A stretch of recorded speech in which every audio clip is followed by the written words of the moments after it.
Good evening. I'm Selwyn Collins, your host of CWS Conversations with Selwyn.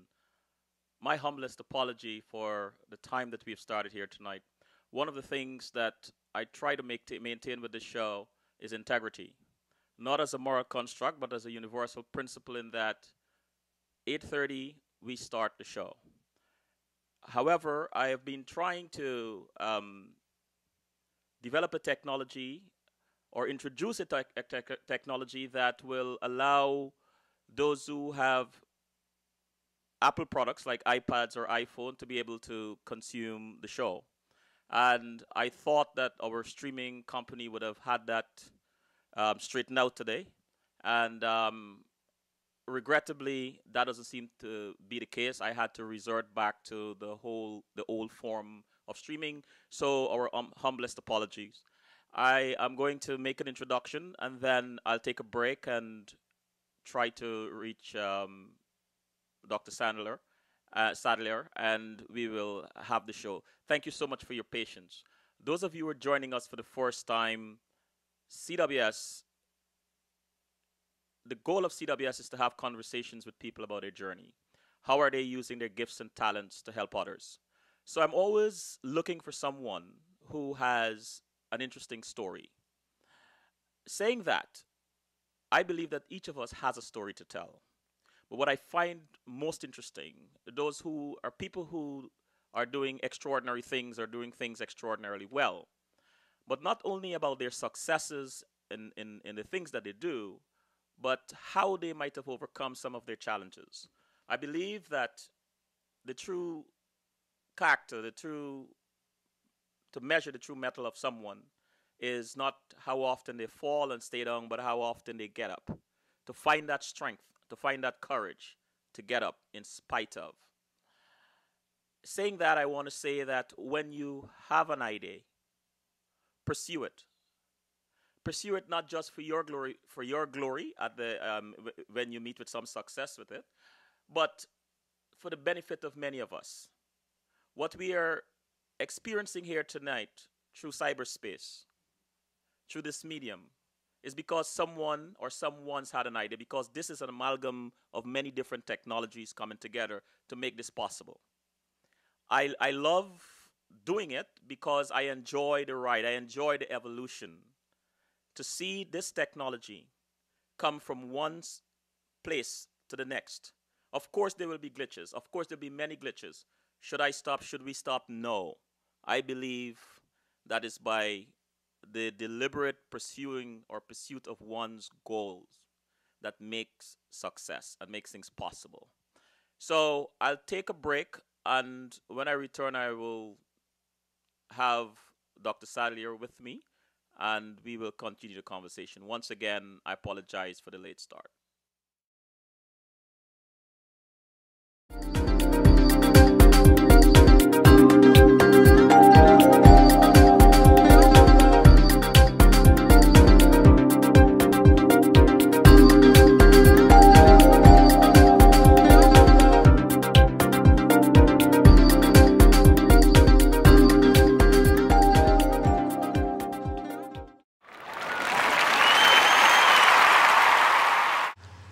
Good evening, we are back. Those of you who are joining us for the first time, I'm Selwyn Collins, your host of CWS Conversations with Selwyn. Again, I want to apologize for the late start, and for those of you who are trying to see the show via your iPad, I apologize for that again. As I mentioned, I thought the streaming company would have had the technology fine-tuned, but, you know, we are at the mercy of technology, but the show must go on. Rosemary Sadlier, good evening. How are you? I'm good. How are you? Wonderful. I want to start with your bio, Okay. and then we'll get started with the show. Okay. Rosemary Sadlier, O.Ont, author, is a doctoral student at OISE University of Toronto in sociology and equity studies. She's the president of the Ontario Black Society. She's the president of the Ontario Black History Society, the OBHS being the driving force of the commemoration of February as Black History Month and August 1st as Emancipation Day. Sadlier was appointed vice chair of the discipline committee of the Council of Early Childhood Educators. Previously, she served on the final selection committee of the Matthew da Costa Challenge for Canadian Heritage, served on the board of College Français, worked with the Ontario Women's Bureau, Brock U, Ryerson University, and TDSP. Dr. Sadlier is passionate about black history as a means of extending inclusion and justice. She's the president of OBHS, which is Ontario Black History Society, the first and only such organization in Canada, a provincial heritage organization of the government of Ontario. I could read this whole thing, but I think if I do this, I'm going to rob you, the audience, of drawing your own conclusion from our conversation with Dr. Sadlier.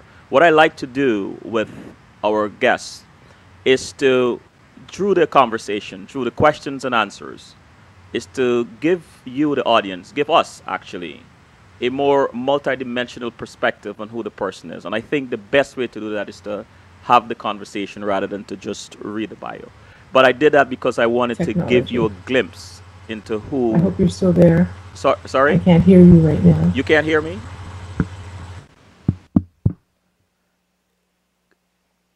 Can you hear me now? I think your Skype is stuck.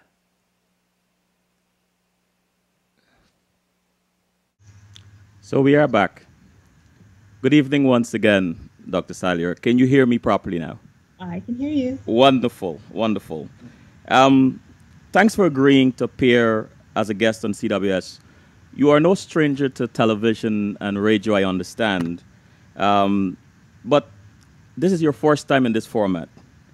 And so I want to thank you on behalf of CWS and our audience for taking the time to do this. It says to me a person of courage and strength. It also says to me a commitment and determination to spread the message of we can in spite of, wherever and whenever you can. So I thank you so much for doing Thank this you. and your Thank patience and your grace. Thank you. I want to start. You were born and raised in Toronto. What can you you. tell us about growing up in Toronto? Well, I was the only person who looked like me in my entire neighborhood. So you become very much aware of how your behavior is going to be noticed a little bit more than it might be for others, just because you were somewhat distinct. And I guess I carried that with me forever, knowing that by virtue of just being, you are going to be making a statement of some kind.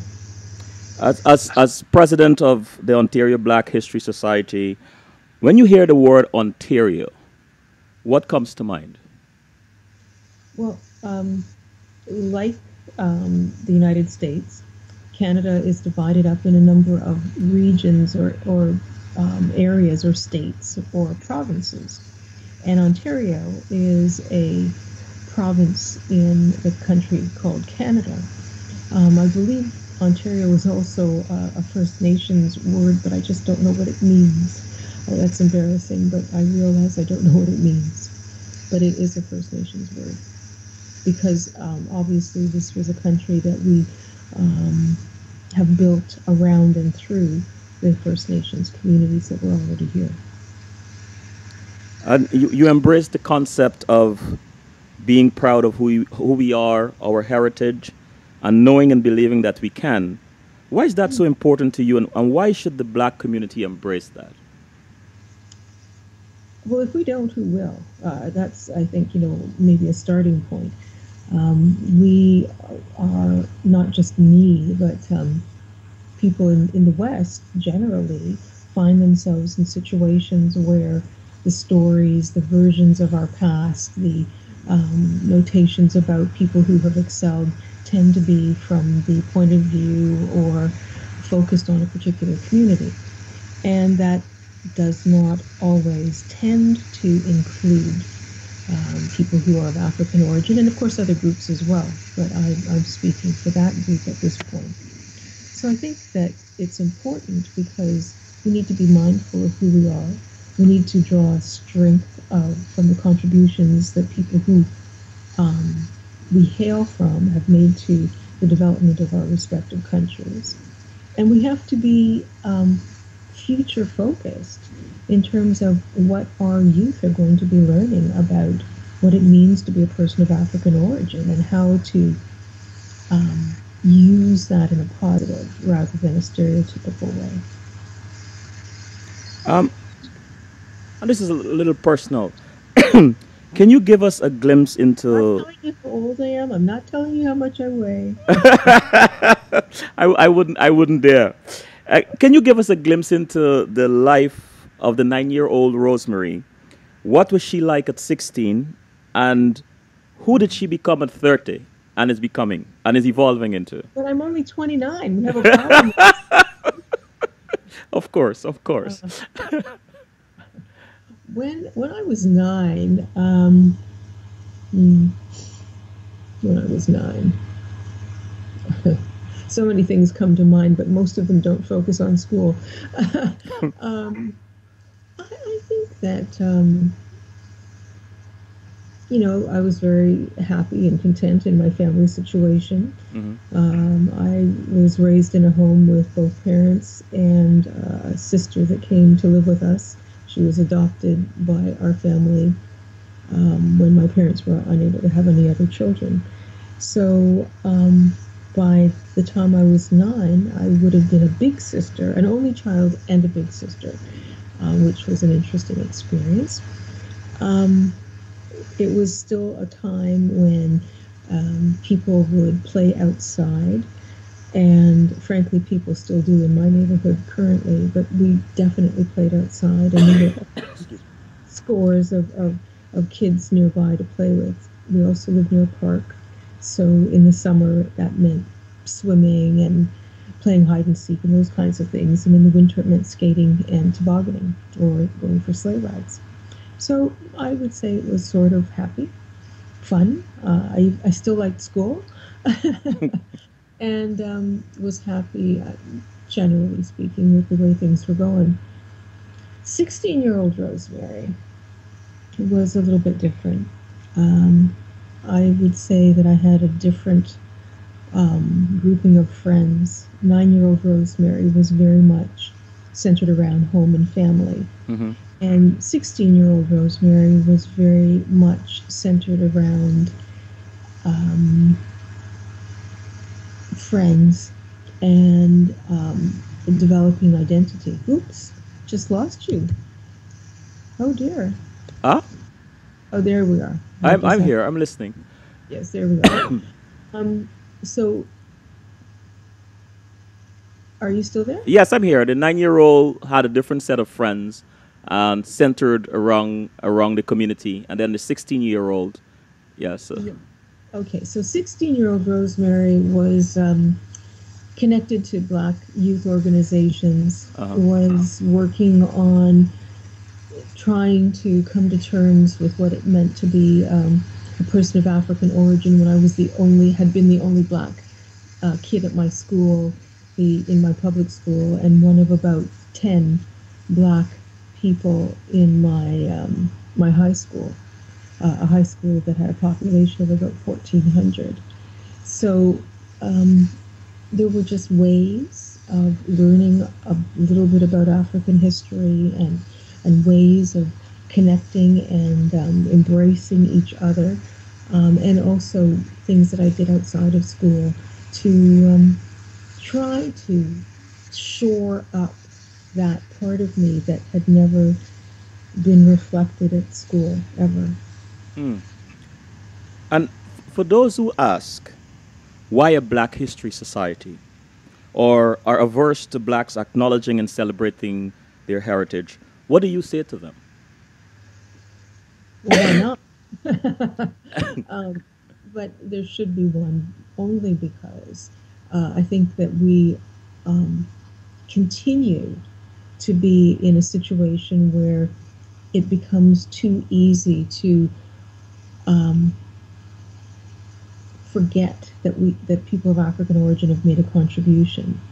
And sometimes we have to look at what is the positive side of knowing African Canadian history. What is the positive side of focusing on African Canadian history? Why is it that African Canadian history is not required in our school curricula? And when you start to look at those questions and the obvious answers, then you have to appreciate that there is a need for an organization such as the Ontario Black History Society, and the need for something such as Black History Month for as a means of helping to underscore the need for the conversation and the need for the learning and the need for the reading. Well, I think that without a Black History Month or a Black History organization, mhm. there would be no. It would be very easy to say, okay, we know about we've got a Black president. You have a Black president, or we have a Black member of Parliament. Mhm. We've arrived. There's nothing else to advocate for. That isn't exactly true, because we know that the vast majority of people still are not reflected. The vast majority of people still are negatively impacted by people not appreciating that there is there are many dimensions to the African Canadian community, and we should be judged as such. What do you remember as your first major challenge when you assumed the role as president of OBHS? Well, the person who had been managing the office quit. Oh, So we had to very quickly find somebody to replace her. And, with that person quitting, whatever corporate knowledge she had of our little nonprofit organization went with her. So there was a period where, just the not knowing how things were normally done, the not knowing where things might be put. But it's because she left, and it's because um, she left us in that particular vacuum, that the formalization of February as Black History Month was furthered by me and by the Ontario Black History Society, because that particular year we almost did not have a Black History Month, because there was a particular date that we were supposed to petition the City of Toronto for a proclamation. It was something that happened annually that had to be requested. So with her gone and not giving us the heads up about this requirement, we were really scrambling, and it was possible that we wouldn't have had a Black History Month. So that is the reason that I went about seeing how we could formalize this celebration so that it wouldn't depend on one administrative staff person remembering to convey information. It would always be there intact, no matter what was happening in our organization. So I was able to have Black History Month proclaimed with the province of Ontario, and I initiated the process with a Black member of Parliament, Jean Augustine, who was then Parliamentary Secretary, and the Member of Parliament for Etobicoke Lakeshore, to have a federal proclamation for Black History Month. And with very little research, she was able to let me know that there were no national proclamations, but there were in fact national declarations. And she worked very hard to make sure that that went through. And we were the only organization, obviously, I guess, that was invited to the first celebration of February's Black History Month in Ottawa, our nation's capital. And we presented the Prime Minister of Canada with our Black History Month poster that year, mhm. and it was a wonderful event. And just by coincidence, today happens to be her birthday. So Jean Augustine, if you happen to be listening, happy birthday. Happy birthday. Rosemary, you are passionate about Black history as a means of extending inclusion and justice. How would you convey that passion and its message to a group of 9 year olds sitting in an auditorium, looking up at you, eager to learn about their heritage? It's sometimes it's very much a matter of what you see and what you know Hmm. students have already been exposed to. But I think for a lot of Canadian young people in school, they're really going through a feeling that everybody just arrived and that they have no connection to this country, that there were no people who looked like them that had been part of this country prior to their arrival or their parents' arrival, because in Canada, and particularly in Toronto, which has half of all people of African origin in Canada living within these borders, um, that would be sort of true because our immigration laws changed after 1967. Many people came in, initially from the Caribbean, but much more recently, more from East Africa.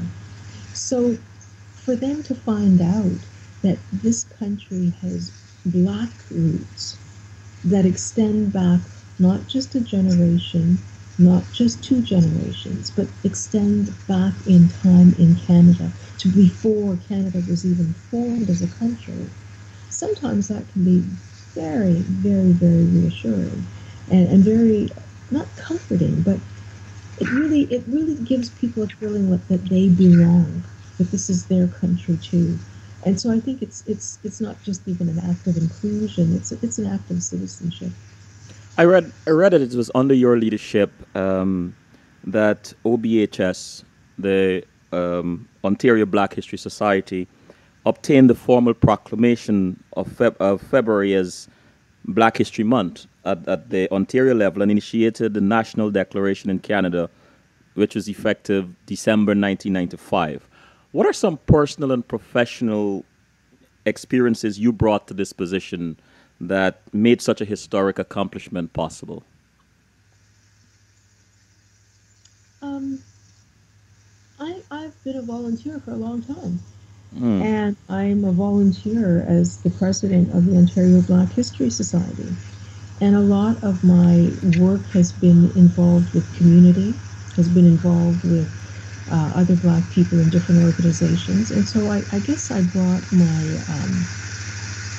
my Indigenous knowledge, my familiarity with the various sectors of the Black, African, Caribbean, African, and American. I mean, because everybody's here, the Black population in Canada is really multicultural. But I brought that with me to the OBHS. Um, I don't, maybe some of my training has helped in terms of trying to know what you're talking about, ideally, before you get to a situation. I'm doing some of the background research, trying to be prepared, and maybe just the nature of my personality. I'm particularly stubborn. And if I have decided that I'm going to do something, I will see it through. Um, that can be a good and bad thing. You know, I love what I love about having conversations is that I like to follow the flow and not necessarily depend on any chronological order of questions. And as you mentioned that, um, you have written several books, and so you must have done a lot of research. And so, in your research, what are some things you discovered that reinforce your pride in your heritage and made you proud to be a black woman? Well, let me talk about two black women.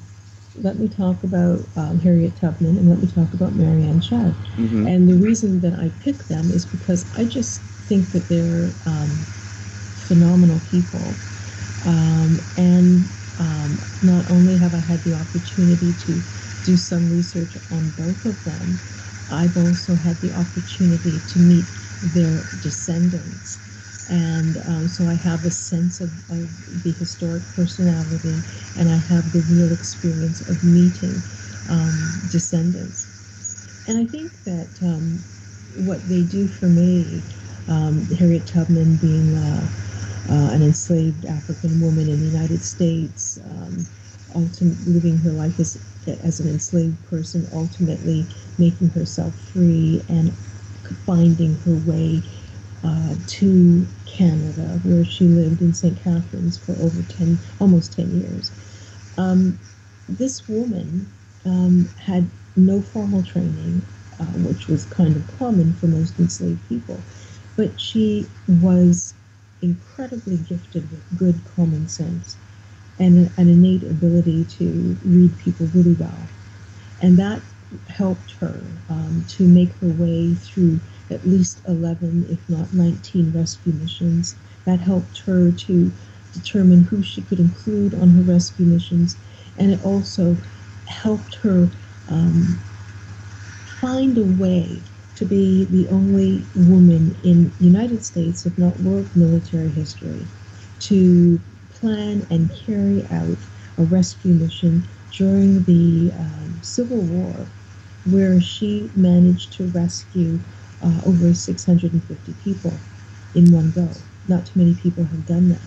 And this is a woman who not only was uneducated, she was also disabled by a head injury, and of course, the fact that she was a black enslaved woman at one point in her life. So that she could do all of this, and our young people have much less in terms of challenges to their ability to succeed. If she could do it, certainly they can, or at least they could begin to consider ways that they might be able to be successful or to contribute. You know, Um, I was going to ask you, why are you mhm. so driven? You know, you've written 6 books, and but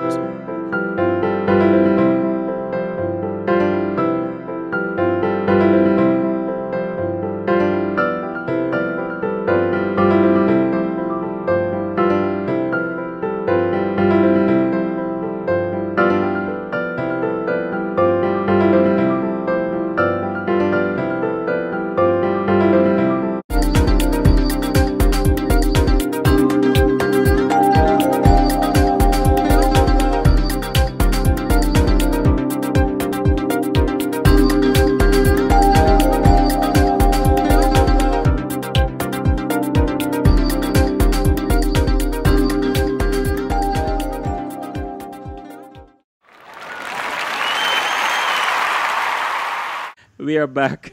Thank you for your patience. I am so glad that Rosemary has a sense of humor and is such a gracious woman.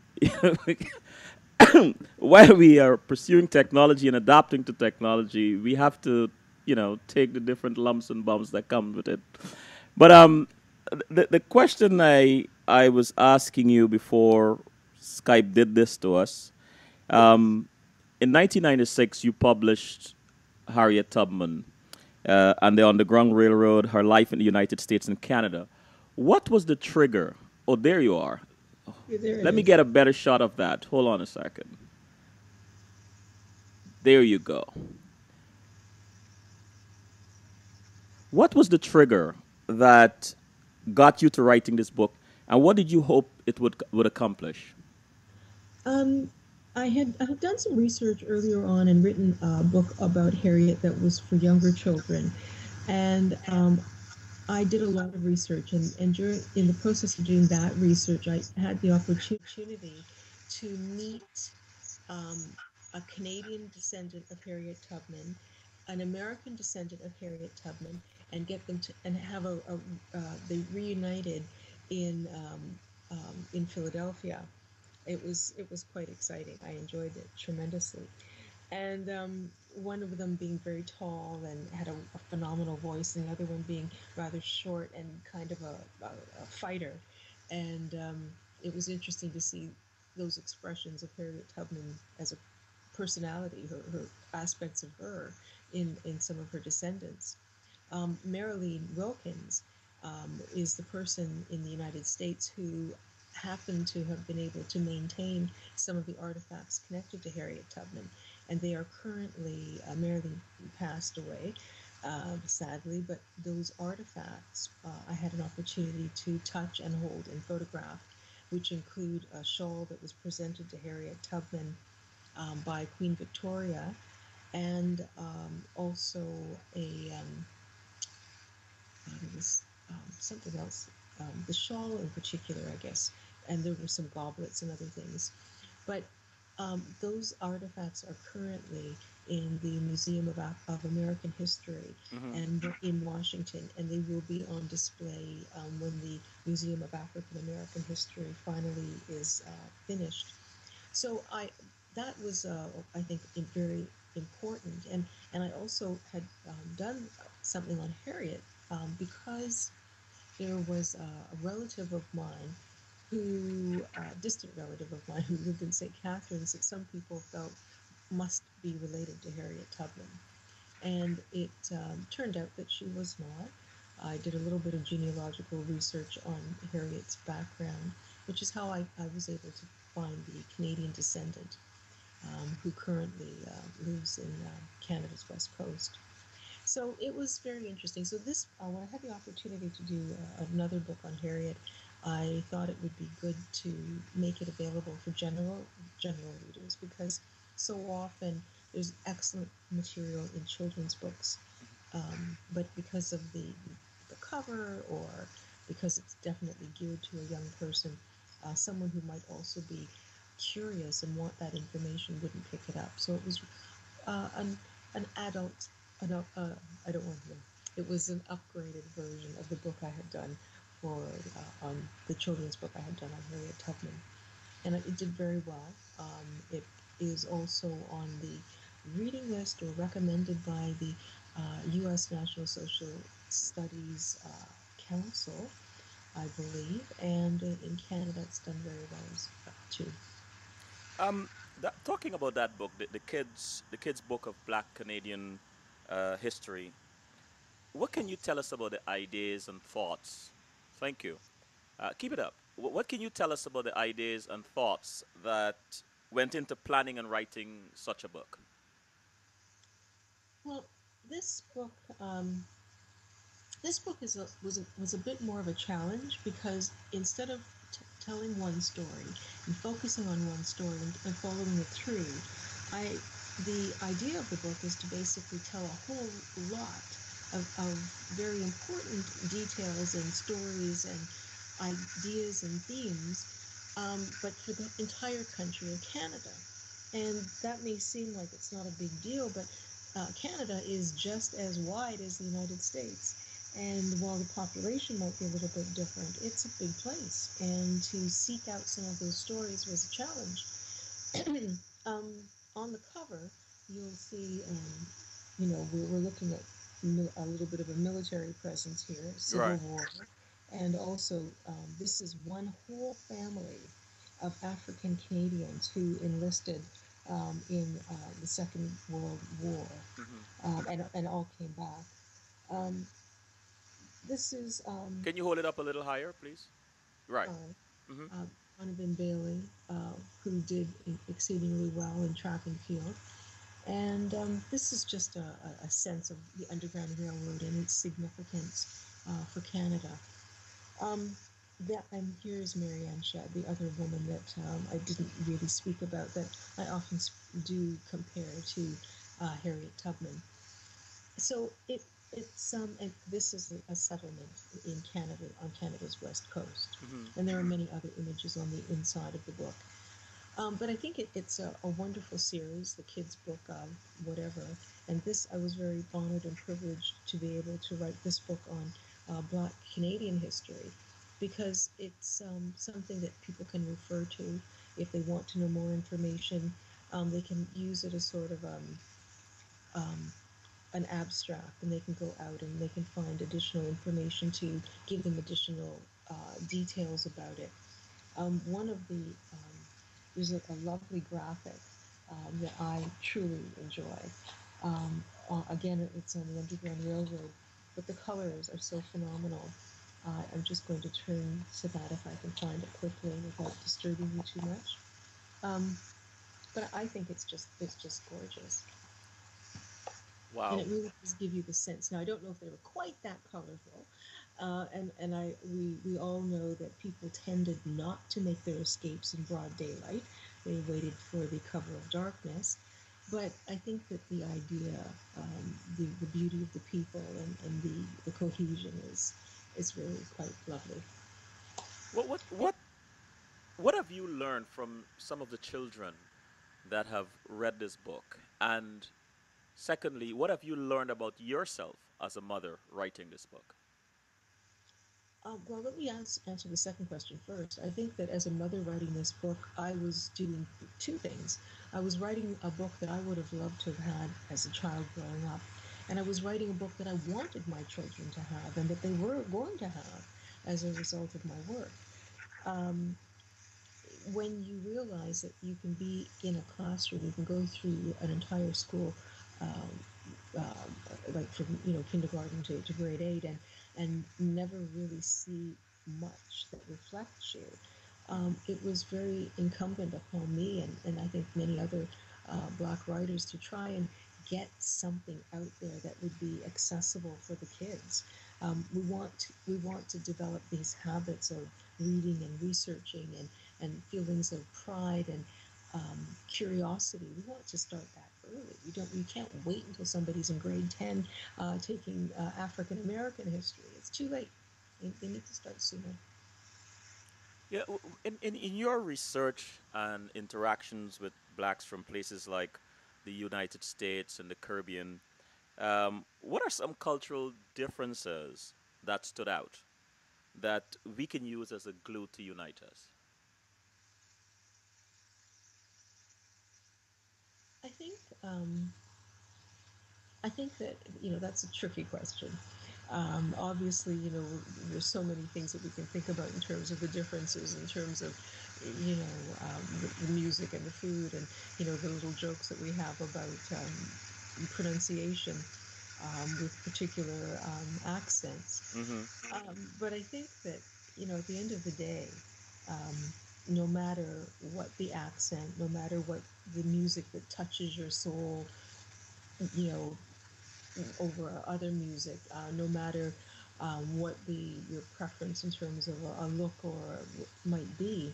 We're all people of African origin, and we're all people who what varies is what our port of call was when we were dropped off the slave ship, or what happened to us once were dropped off the slave ship and then managed to make our way to other places.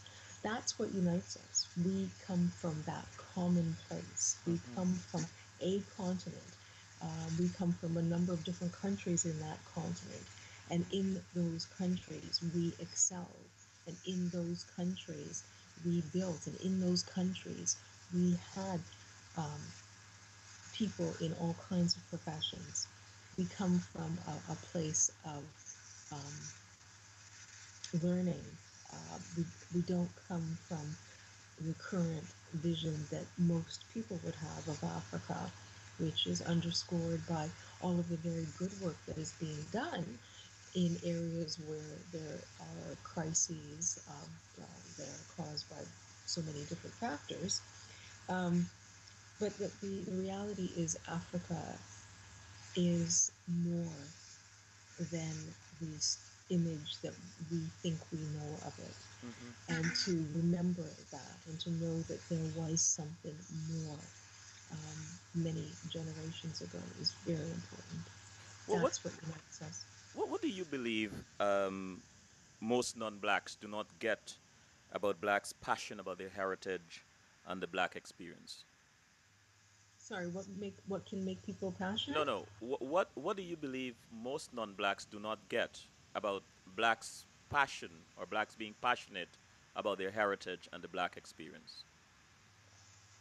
If I believe there was a little bit of static. I Right. think you're saying, why is it that people are not passionate about their own No, history? no. What I'm asking is, what do you believe that most non-blacks do not get as to why blacks are so passionate about their heritage? Well, I think when you have white privilege, you have white privilege, and it makes it easy for you to forget that there are stories, that there are ideas, that there are histories beyond yours. So it becomes normal, it becomes usual. I mean, it wasn't so very long ago that even if people talked about a man was seen, it was assumed that he was a white man. Mm-hmm. Um, so when everything is framed around that as being what is normal, and you are part of the group that is normal, how very challenging for you to be able to give consideration to those things that may not, those things, those people, those operations, those stories that are not connected to that group. So I think that it is, I've seen phenomenal changes. There are people of all racial backgrounds, and other areas who are very, very, very, very powerful supporters and very knowledgeable about many aspects of not just Black history, but many other people's histories. And there remain people who don't see that as being of importance to them. We have an Afrocentric school, a public school in Toronto, and there was a lot of discussion about whether or not this should continue. And aside from the the ideas that, oh my gosh, it's a segregated school, when of course it's not segregation at all, because segregation was something that people had to do, and we did have segregated schools in Canada, by the way. But rather that it's a choice that people want to learn from an African centered point of view. And people were very surprised when, during those discussions around why there should be an Afrocentric school, that um, anybody could go. It was really not a school that was only for Black students. So, and some people even said, well, you might want to know what it is that is going on in that school. And so anyone was welcome to be part of it, and anyone could. I believe that there may have been a couple of students of European ancestry as part of the school. So I think it's really just a matter of remembering that there is more than one frame of reference. There Hmm. really is more than one way of looking at history, and more than one group of people who are in a position to do so. You know, you have been president of OBHS for quite some time. What is the one thing you would like to accomplish before you retire as A president? Center for African Canadian History and Culture. I would love, if that happened tomorrow, I would feel really quite pleased. To have Black history in celebrated is very, very important. That it's celebrated right across the country, in every province, every territory, and now nationally, is very important. But I think that when you consider that Toronto, as I mentioned, has has half of the total population of people of African origin within its boundaries, and here I mean Toronto and the suburbs around Toronto, and there is nothing, when people come into town for what we have in the past called caravana, there is nothing for them to go to. There is nothing that helps to show more about this wonderful, vibrant, intelligent community. And I think that this is something that is really critically important. In Nova Scotia, after a very violent clash between whites and blacks in Cole Harbour, it seems like the opportunity for the creation of um, a Black Cultural Centre, as well as later a Ministry of African Nova Scotian Affairs, came about. I don't think that we need to have a major clash in order to justify or rationalize why a Center for African Canadian History and Culture is important. We need a place to have our artifacts on display. We need a place for our stories to be shared on the wall, and our artwork, and our music to be played, and our food to be served in the cafeteria. We need our own place so that we can share that and bring everyone else into it. Um, if there is a bucket list, what would you like to try? What would you like to do? If, sorry, if, If there is a bucket list, if you have oh, one, bucket. what? You want to know that? I, I guess I'm kind of working on a bucket list, because one of the things, there was a phenomenal consul general from South Africa in Toronto, and she's just returned, Salani Mokoena. And in working with her on various events and coming to terms with um, what Mandela and the whole history of the end of apartheid. Um, and and then through Madiba's passing and all of the discussions around it, we finally at the OBHS have concluded that it would make sense to try and go on a trip to South Africa, Hmm. to try to see the places where he had been, to walk in the places where he had walked. And we have organized a trip that will be going in March 2015. And Americans can go because um, it's not a direct flight from Toronto. I think we have to do Toronto, Washington, and then to South Africa. So it's Washington or New York. I think Washington now. Hmm. So I think that's on my bucket list because as much as I have um, advocated for African Canadian or Black historical issues with individual people or even rapporteurs from the UN, um, I have yet to make it to Africa. Wow. And it isn't because I'm not interested. It's when you're a volunteer in a nonprofit organization, it isn't like you have a lot of money. So like I, organizing. I am curious about one of your books. Uh, in 2009, you give us Black History, Africa, the Caribbean, and the Americas. I thought you might mention it. I have it right here. There, there you are. Wow. Is that on Amazon as well? Is that a?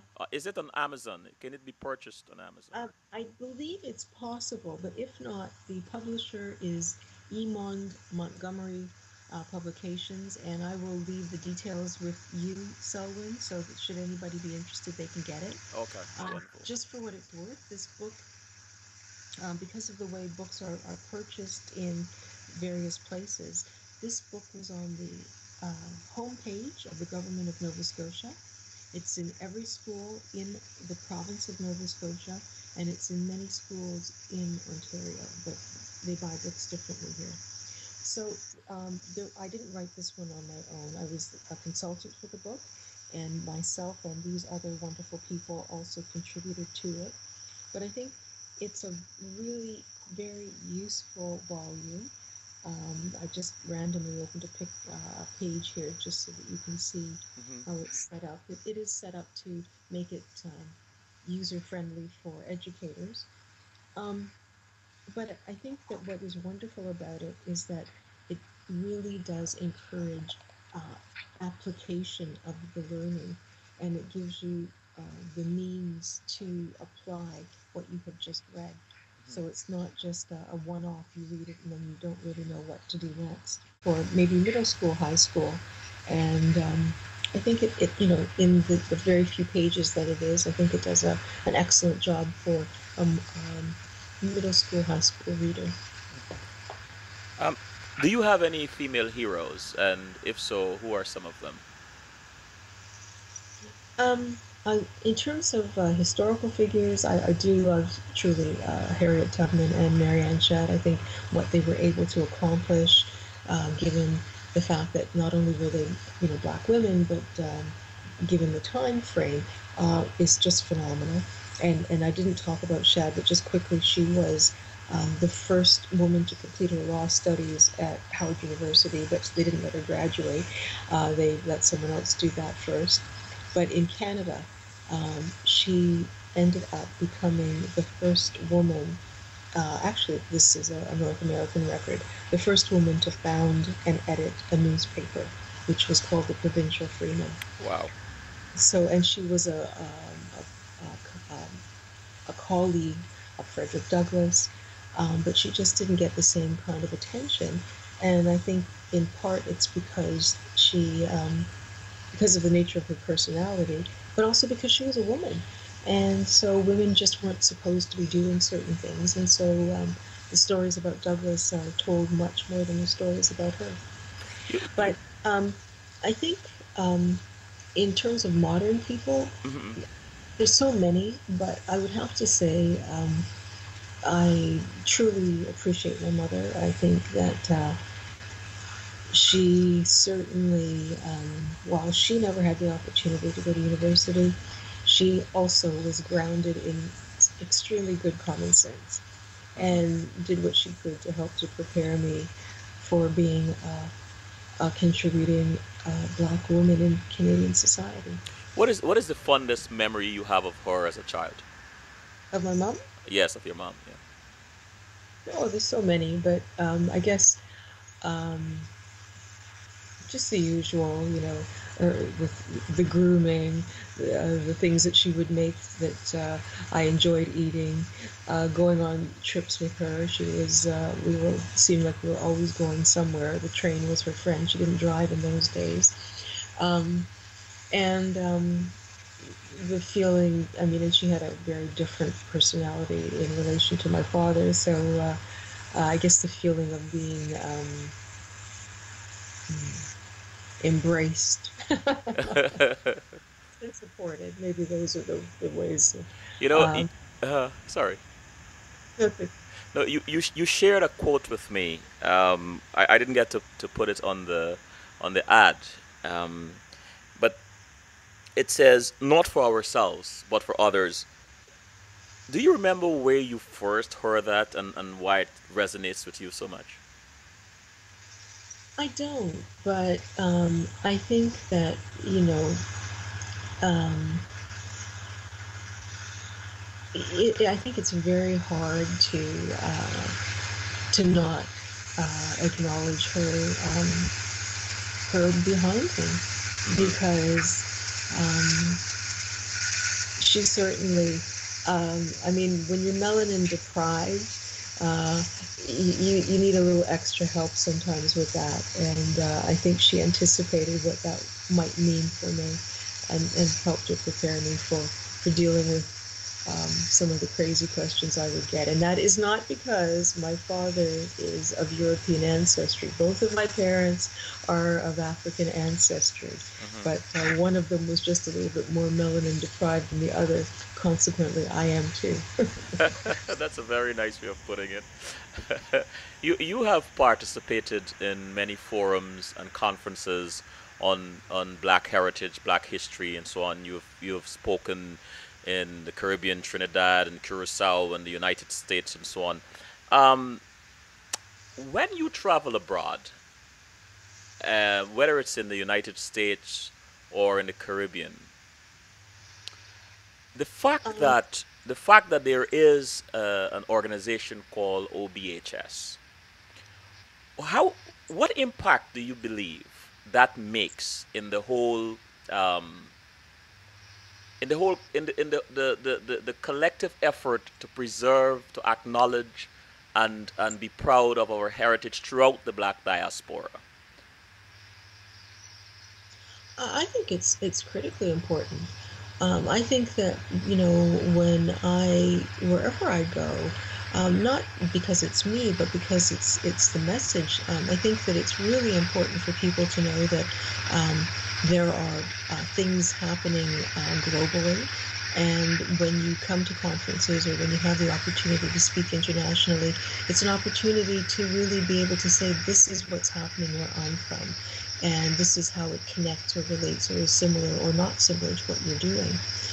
When I went to Trinidad and Tobago, I was actually there in support of and to further talk about the reality that we were working on formalizing August 1st as Emancipation Day in Canada. And we were doing that following an initiative that had started there with the Caribbean Historical Society. They were working to internationalize the celebration of August 1st as Emancipation Day, which was the date that the end of slavery, that slavery was abolished by the British Empire. And it was a global abolition of slavery. It wasn't situational. Every British colony ended their enslavement of Africans in particular. So it's something to be commemorated. And so in going to Trinidad and going to Port of Spain and going to um, various places, it was a way of sharing that we're carrying that particular torch that you have initiated and we are bringing it forward in Canada. And and not to say that it was never celebrated here, it was. It was celebrated informally within the Black community. There were picnics, there were events in Owen Sound, in St. Catharines, in Windsor, but in the 1960s in particular, because of concerns about security, and with Windsor being so close to Detroit, the celebrations were suspended and essentially ended. And the big picnic that had happened in St. Catharines near a place called Port Dalhousie, they also kind of petered out after, people who were instrumental in planning and carrying them out stopped doing it. So things weren't happening in terms of marking this date.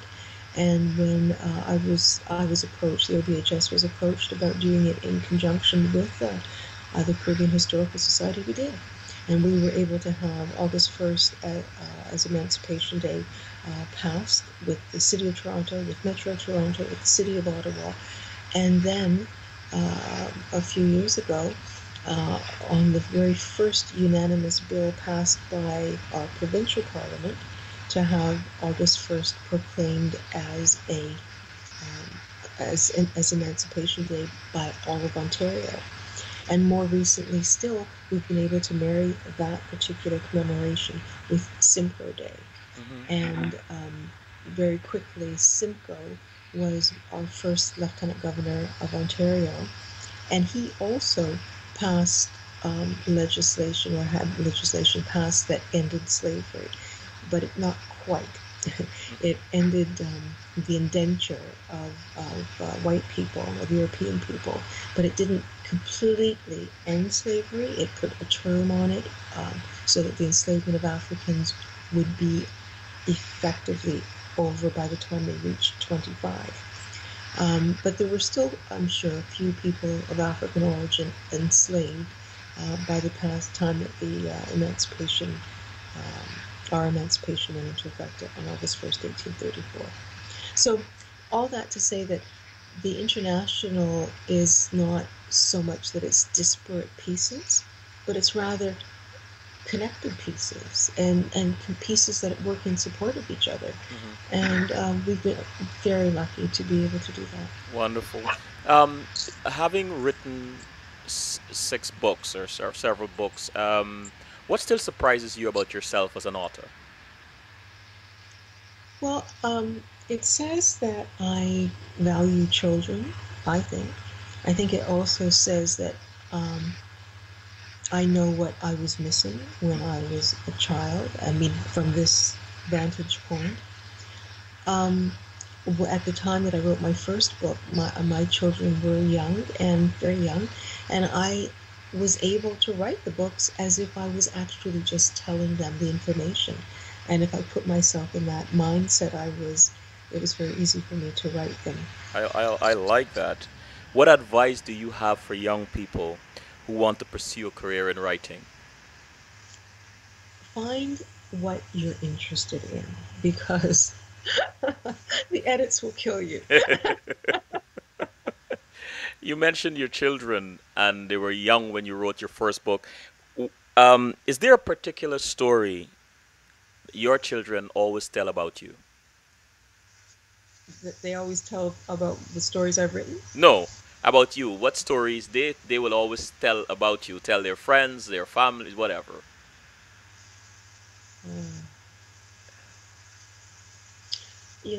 I think that when I wrote my very first book, they didn't really see me writing because I couldn't write. My son was a baby, and he was a different kind of baby. He didn't sleep during the day at all, and I had to be with him and do things with him and pick up his sisters from school and take them to their various events and programs. And then I would go to bed when my kids went to bed, and I would wake up at 2 o'clock in the morning and write until 6 o'clock in the morning, and then go back to bed for an hour so that I could get up in time to get my kids ready for school. And that was what I did every day for a number of months until my first book was written. And but I think that when it came out, they were really proud of me because people were talking about me, and I was invited to come to their school and do a book talk, and so I think that that was something that they really kind of enjoyed. Um, yeah. And what is one thing about you most people do not know, and um, and you believe would surprise them? Oh,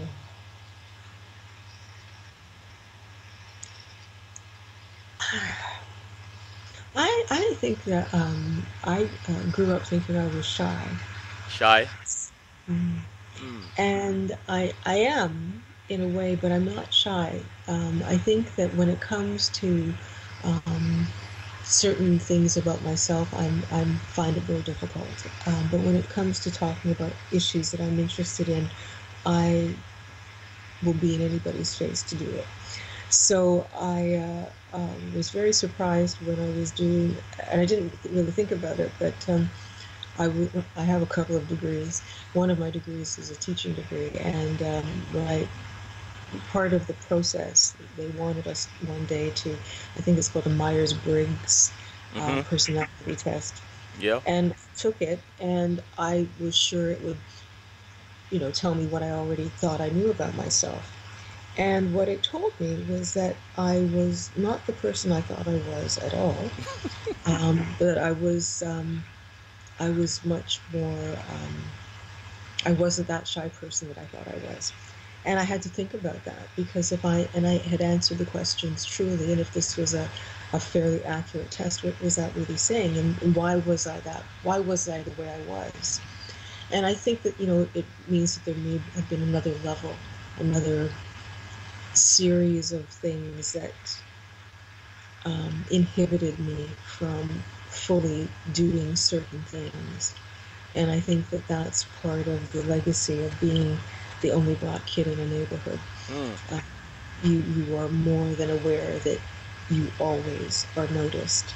And so how do you interact with the world when that's the case? Um, yeah. So If I'm shy, but I'm not shy. well, I got that. I got that. That's interesting. Yeah, if there's a particular religious or spiritual compass or a set of principles that help to guide you through the day, can you share a few with us? I'm not really one for a lot of sayings, and I'm so conscious most of the time of being in a super diverse situation. Mm-hmm. But I was raised and I continue to go to a Methodist church, Uh-huh. a black Methodist church, because most of the other Methodist churches ended up joining the United Church of Canada. And my church is historically black, of course, but one of the three traditional black churches that existed in the city of Toronto. Um, so I think that that connection, both spiritually and historically, is very important to me. Um, and But in terms of how I get through the day, I'm not sure what it is that keeps me moving. Mm-hmm. I'm very much a person that if it needs to be done, I will do it. I like that. And another part of that perhaps is that when I was really little, um, sometimes my father worked in the evenings, and if my mother wanted to go out, she would have to take me with her. And I ended up being part of her attendance at missionary meetings. Mm-hmm. And so I came to be known as the littlest missionary, which of course I wasn't doing anything except being a pain. However, the motto for the Missionary Society, it was not for ourselves but for others. Ah.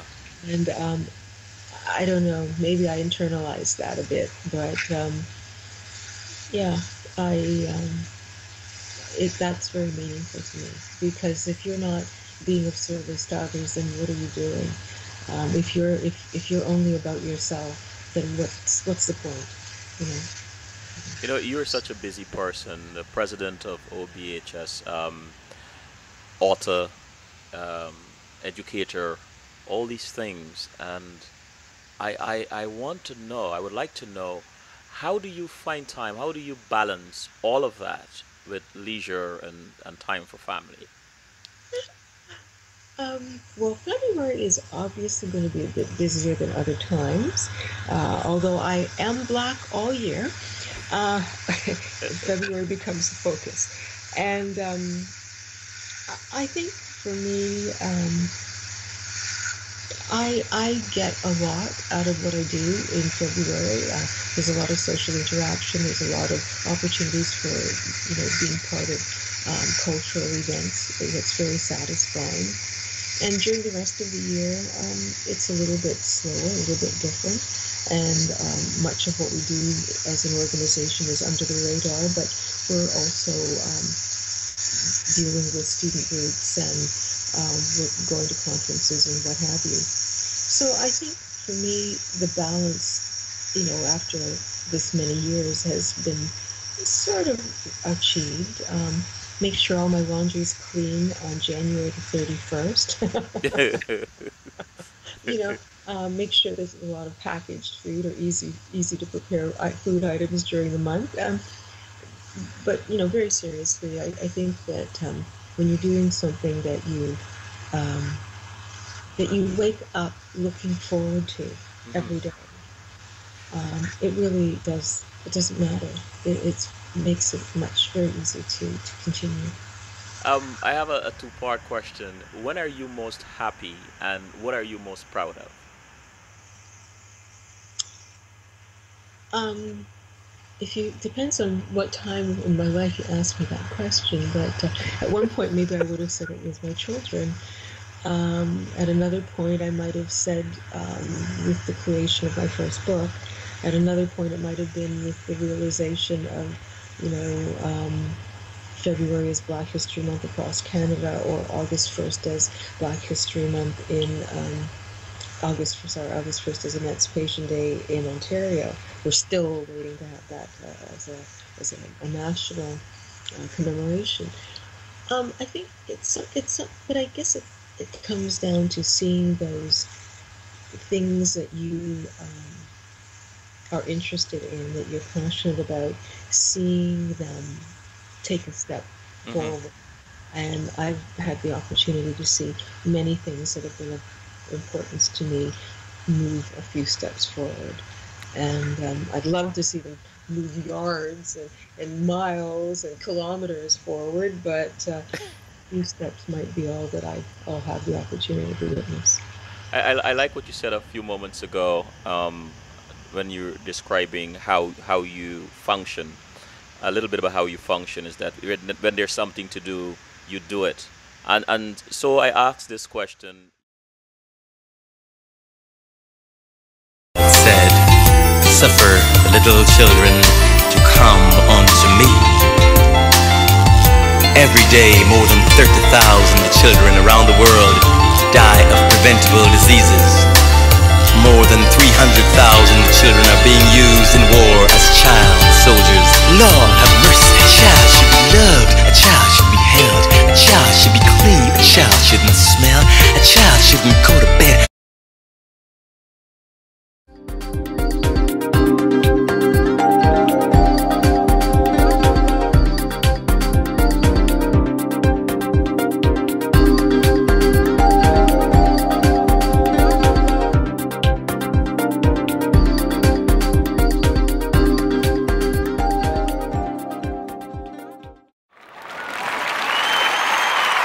Pursuit of your doctoral student. What is driving you to complete that? Well, I'm a little bit on the fence right now. Hmm. I finished my coursework, Yes. and I need to do my thesis, and I'm at a bit of a stall right now. Ah. So I'm not sure how that's going to be resolved, but I thought it might be important.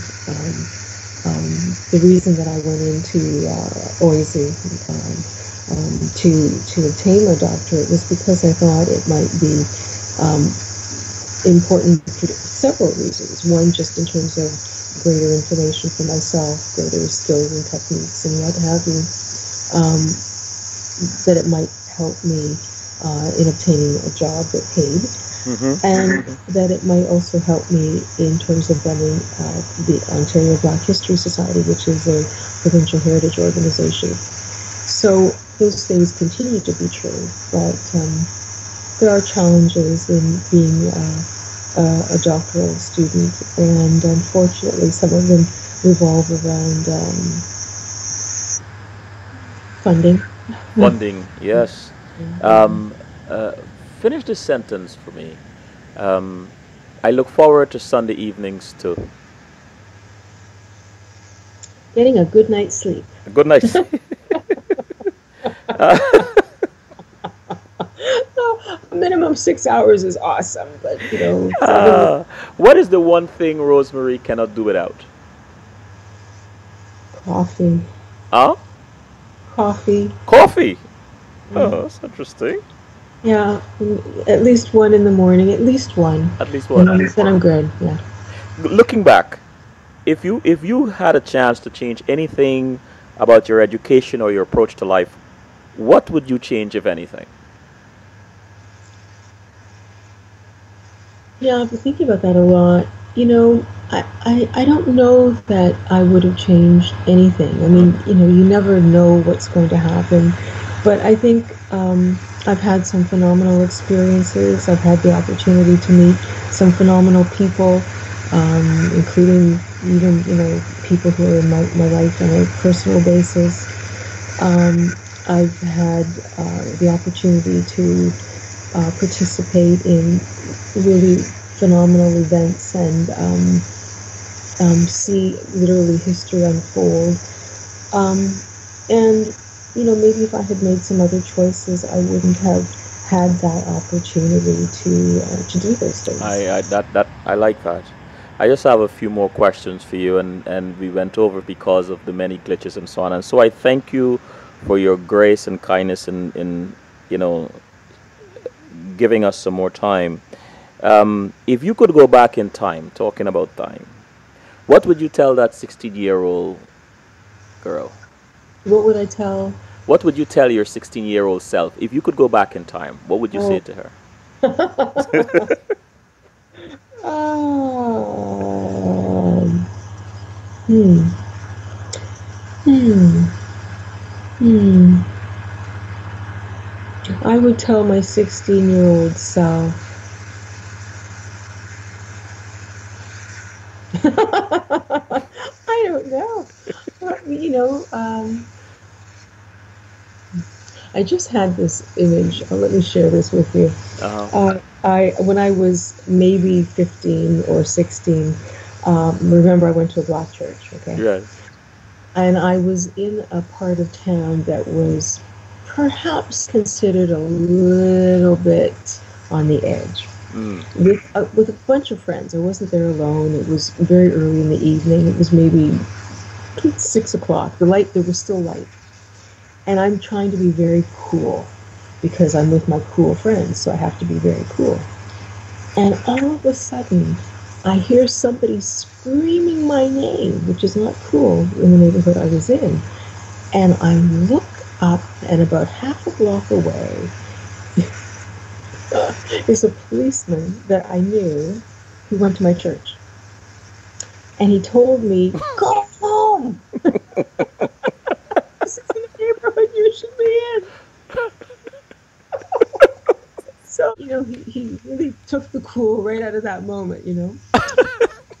But what, when you say, what would I tell him? But what he told me something, and what he was telling me in his own way, which I didn't appreciate at the moment, but I did go home, was that in order to have a full life and an interesting life, there were certain things you don't have to experience everything. You can read about it, you can talk to people, you don't have to be there. And maybe that's sort of indirectly what maybe I might have ended up telling myself. I like that. You don't have to experience everything. You can No, read. Wow. I must remember that. I like that. I like that. What would you say is gratifying about being Rosemary Sadlier?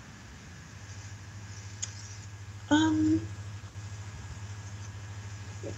the times that I feel really happy about who I am are the times that I feel a little bit comfortable knowing that at least I have been able to do this much. At least I've been able to get the books written that I've been able to get written, and at least I've been able to host a Facebook site that's the most hit upon, most visited Facebook site in of all the, I think it's of all the provincial heritage organizations.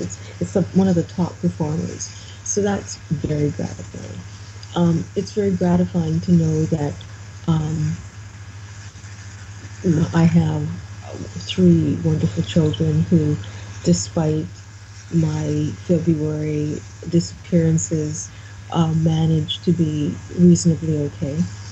Um, I feel very appreciative of the fact that I've been in a relationship that has allowed me to um, do things that have been important for me, Mm-hmm. and that I also in turn feel may have been important to others. Mm-hmm. Um, so yeah, there's lots to be thankful for and appreciative of, and feel okay about, but there's still more that needs to be done. Hmm. Before I ask you my last question, which I ask all my guests, Uh-oh. is there a question you wish I had asked you that I didn't ask? Like, hmm, what are you getting at? I don't know. I just thought I would ask you that. um, I don't think so. I Okay. mean, I hope not. Wonderful. Wonderful. I see. I just love your grace. And here's the question I ask all my guests. What makes you laugh out loud? It anything can. Um, I think I have a good sense of humor, Yes. and so if something, things that are in the wrong place at the right time, Mm-hmm. those unexpected things that happen, those can be very funny. Um, and you don't want them to be. I try not to laugh at people having problems because, but um, I think I have a really good sense of humor. I love jokes, and people will send me the craziest ones. Some of them wouldn't dare repeat, but I think I have a good sense of humor. I was on Canada AM last week, I guess, with Robin Doolittle, who's written a book called Crazy Town, Mm-hmm. which is an outline of the Rob Ford story from her perspective, I guess. And there were some really comical moments in the green room, I can tell you that. And so you laughed out loud, huh? Absolutely. Well, Rosemary, thank you so very, very much.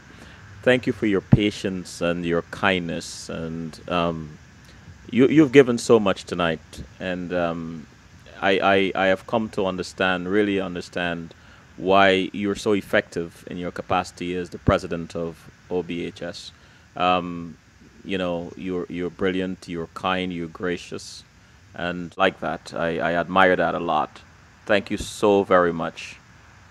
As now as a formal um, woman of CWS, I am going to invite you to come back on at some point later on, and hopefully by then we won't have any of these glitches. But I subscribe to the idea that these situations are really opportunities. So again, thank you so much. Thank Well, you. thank you, Selwyn, and best of luck with your series. And I will carefully. I won't. I don't know if I'll be able to watch this. I don't know if I could handle it. But let me know what kind of feedback you get. Okay. I hope it's good. You're welcome. Good night. All right. Take care. All right. Bye bye. Bye.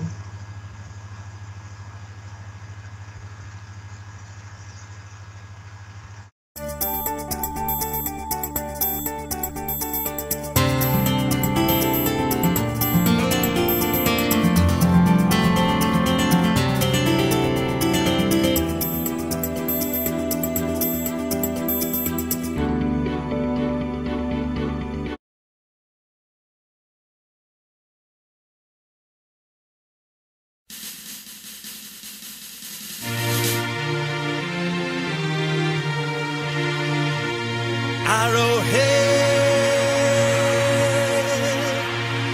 I love my golden arrowhead. I don't think you heard me. I said arrowhead. I love my golden arrowhead. My, my, my, my, my.